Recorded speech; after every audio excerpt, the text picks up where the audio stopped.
Most people, in fact, 70% of tourists who come to Phnom Penh don't actually see the good bits. If you want to get the true essence of the city, you need to see it like a local. Hi, I'm Justine. And I'm Daryl. And we're the Breakaway Braveheart. And today we're in Phnom Penh, Cambodia. In this video, we're going to show you the city from a local perspective. When people come to Phnom Penh, they think of the clean fields or the temples. Now, we're not saying the temples aren't something nice to look at, but there's so much more to Phnom Penh. To make sure we got the full picture, we used Guru Walk and found Martin, a local tuk-tuk driver turned tour guide. Guru Walk focuses on local people telling local stories, which is exactly up our alley. Martin has pro status with Guru Walk, meaning the quality of his tours has been validated. We popped a link to his tour in the description. And we want to make sure you know that we're actually affiliate with them because we actually think they're a fabulous program. Straight away, Martin showed he understood the needs of new visitors to the city by choosing a strategic meeting place. So I always are meeting in here. And why? Because I want all my customers feel confident, teach them how to cross the road. Yes, you heard right. Lessons in crossing the road. There's no crossing line, because if we put the crossing line, they don't stop anyway. Please do not run. And then eyes contact with the driver. Yeah, keep the sign. You gotta do like this. And so you walk slowly like this, and eyes contact. The soon they can see us, they go around us. Once you've mastered crossing the street, your next pro move is jumping in a tuk-tuk. This is my first time, yeah. Oh, really? Yeah. Wow. Yeah. Whoa, already that feels different. How you feel when you get on a Cambodian taxi? Is that Cambodian taxi, yeah? Absolutely, I just love its old style. This is a traditional style, you see. One tuk-tuk and connect with a motorbike, and you can see outside. Yeah, also, everything. It's very nice. One of the first hidden gems Martin took us to was a local side street, not far from the central markets. The highlights that normally tourists would not get is alleyway. This explosion of colours and smells gave us a guarantee we were getting freshly cooked authentic food from hard-working locals. Here is the way people make a living. Right. So real life of local people. So you can see this lady have like a winter melon, squash, and that is a snake catfish. And that's morning glory, vegetable. What is that? Morning glory. Morning glory. We need to change the name. Fermented fish Oh, or fermented fish. paste, yeah. Okay. Fermented fish or fish paste. You are vegetarian, don't forget try it. Banana flower salad. So she cooks this herself? Yes, she cook it herself, yeah. So what time would she wake up in the morning? ធម្មតាព្រឹកឡើងក្រោកម៉ោងប៉ុន្មានដើម្បីធ្វើម្ហូប 3:30 a.m. Wow. Yes, prepare the food, yeah. We soon found our new favourite snacks. Inside because it's Cambodia herb. It's beautiful. Yeah. It's absolutely beautiful. The traditional savoury pancakes make a delicious lunch, topped off with the sweet fried sesame balls, which we quickly became addicted to. And you absolutely cannot beat the price of the street markets. How much was that? 1 per hour, 25 cents. Food store, vegetable, meat, fruit, and everything were mixed together. Yes, Yeah. so a live fish, a live chicken, seafood. Here you can see that they sell compote pepper. And the yeah. pepper in Cambodia, you can see white color, less strong. The red color, strong and sweet. The black one is blow your mind. That's dried fish, Yeah, they have a dry fish, buffalo jerky, beef jerky. And they got like just dried shrimp. You can smell, you understand. Salty fish, live chicken. I see, right. Oh, And wow, that is look. called grasshopper shrimp. And here, Wow. you can see snail. By exploring the alleyways and markets with Martin, we knew we were safe and worry-free. Tourists, Yeah. how would we be able to tell, okay, this place is better hygiene than other places? Probably you have a hard time with that. Food in the morning is more fresh, but when in the afternoon, no, it's not like this. So don't recommend you to eat street food like this during the evening, because the food is sit around all day already. All day, right? Yeah, so the dirt come in. So that's why I make. But for local people, we get used to eat. So that's why I recommend you a couple restaurant to go, and that Right. is between $3 to $4. So that is better.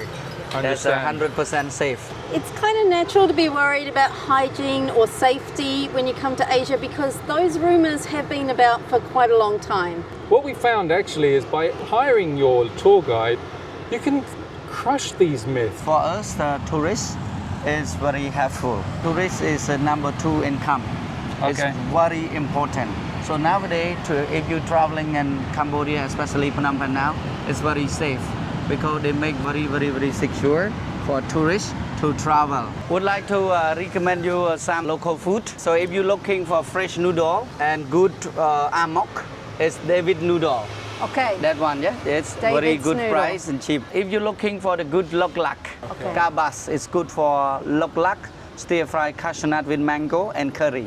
Don't worry, it's not my sister restaurant. Martin didn't just share the glossy highlights. He also gave us the harsh realities of daily life in Cambodia, like the challenges of rising living costs. This is a king crab. And that's likely to feed a whole family, right? Honestly, this is more like Chinese expat. Okay. We don't eat something like this, it's too expensive. And even we have a lot of lake and natural resources, Yeah. but we still need to educate our people because we don't have enough. Overfishing, we imported snake, catfish and red snapper 6 tons per day from Vietnam. Oh my goodness. And chicken and pork we import from Thailand. Seafood, half from Thailand, half from Vietnam. Wow. So this is not to be complained. It's just to remind to let local people know that we need to learn. Yeah. When we have less imported, our living cost will be good, better too. If I'm alone living in Phnom Penh, I cannot shopping. I only eat outside because it's cheaper. Right. Yeah, electricity we imported and gasoline so on. Wow. So we need to have a refrigerator. So that's why it costs, very high because we import the power. Yeah. Yes. Eat outside are cheaper. So locals still find creative and sometimes unexpected ways to make the most of Cambodia's natural resources. And here is one of the most important. It's called Tarantula. tarantula. So Cambodian people, when they drink, they drink spirit or beer, they will have this tarantula or they have a cricket. Okay. Yeah, so it's very good, yeah. Do you eat it? Yeah, I do eat it as well. It tastes really good. The way they catch them under cashew nut tree in the hole. So they can. We don't worry that run out the spider because in one female spider could produce at least 500 to 600 baby Spiderlings, in yeah. 1 year. So Right. the farmer make around $4 per kilo and then come sell to retailer and sell to us. Okay. So one spider at least costs $1.25 when Okay. it cooked already. They eliminate with the chicken stock, a little bit of garlic and deep fry it. Wow. It tastes really good, yeah. As we continued our walk with Martin, we had a fascinating chance encounter that we would never have been able to learn from if not for Martin's support. A monk studying in the park greeted us, and knowing we were curious to learn more, Martin translated our questions to the young monk, who was equally open to sharing his ideas, although he preferred not to be filmed since he wasn't wearing his full set of robes. Buddhism is deeply woven into Cambodian culture, with an estimated 50,000 monks and tens of thousands more in training across the country.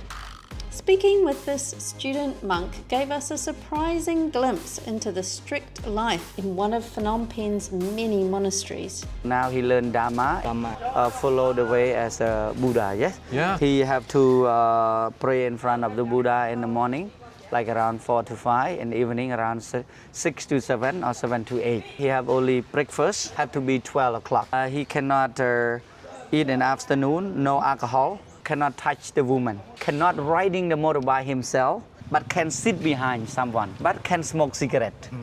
Okay. And can use smartphone and laptop or need to study. I'm sorry, Buddhist monk have no underwear. Yeah, in this country, yeah, no underwear. That's So an this- interesting fact. Yeah. Another interesting fact, the pagoda we were wandering around also happened to be home to the oldest living Cambodian Buddhist leader. 101 years old. Look at the gentleman, yeah. Yeah, he's slept. He's sleeping. He's a religious Religious leader. leader. But that's just You can that's see just amazing. his photo. Yeah, that's him. That's him there. Martin took us right around the temple grounds and told us about how he too was educated in a monastery. We haven't included all of his tour here because we encourage you to take it for yourself. But we are creating more videos sharing his knowledge on the religion and history of Cambodia. So hit subscribe and the notifications bell to make sure you get those insights too. And while Martin shared a lot about Cambodia's history, I was really interested to know what he thought about Cambodia's future. This is a good question actually. We really hopefully that is no more war, because war is not good for any country. War never win. So hopefully that we can grow up. Education is most important. If our country, everyone, they send their kid to go to school, to educate them, we would grow this country quickly. So in my opinion, Cambodia will grow up. And thank you for tourists, because you are part of our developing country. And don't worry, I heard a lot of people say that, oh, Cambodia is not safe enough, but don't worry. We clear all the landmine, 95%. We only have a tiny, some part that we not allow you to go. Cambodia now is under developing. Of course, you might not expect it's the same Thailand, but we walk behind them around 40 years, and now it's developing, and it's really safe. Yeah. To traveling around Cambodia. Yeah. And thank you. We totally agree. We do have some tips and tricks that will help you along the way, just so you've got that extra level of security. Travellers that are new to Asia might feel a little cautious or concerned about taking transport like tuk-tuks or taxis. We have always felt very comfortable, especially with apps like Grab or Tada that give you all the information you need, make you feel safe. You can see exactly where you're going, you've got license plate numbers, your ride is tracked. We took an e-tuk-tuk, and that was through Tada. You can make payment on it if you want to, and it's got the highest level of security, or you can do cash. You've at least got a price guide. One thing you've got to be a bit wary of is the way that money is handled here, because it is very much a cash country. Cambodia uses two currencies, their own local currency and US dollars. Different ATMs will give you different currencies. The many places will give you two prices and take both currencies. And we've also been able to use our debit card quite a bit here too. Be cautious. You've got to be aware that your dollars, for example, are clean dollars. What I mean by that is that there's no tears and there's no lines, because they may refuse taking your dollars if there's something like a little bit off. Actually, language is a thing, isn't it? We struggled with the language. Unlike Vietnamese, Cambodian still retains its traditional alphabet, which makes it quite difficult to read if you're just coming here for a small period of time. It is a beautiful alphabet and it expresses the beauty of Cambodia so perfectly. Whenever we've gone to the street food using Google Translate, we've been able to get through to the people to know what it is we want. There's also menus that makes it idiot-proof by giving us pictures. The one word we encourage you to use as much as possible is kon, which means thank you. When the sun comes down, Phnom Penh opens up its public spaces and everyone comes out to enjoy it. These grounds that we're walking amongst right now were actually dust. They weren't paved areas. 3 years ago, this was mostly sand. This is obviously a park for the community. There's a walking group seems to be going around it at the moment, enjoying the dusk as the lights start to come on across the city. And that was our cue to head down to the riverbank to take one of the many dusk and night boat cruises that offer stunning views of Phnom Penh's skyline. So when you're in Phnom Penh, it is absolutely vital that you see it from the river. It just brings a different perspective. So one thing to be aware of is that TripAdvisor might try and sell you a boat ticket for $9.95. You can actually just walk down directly to the river and buy them yourself for $5.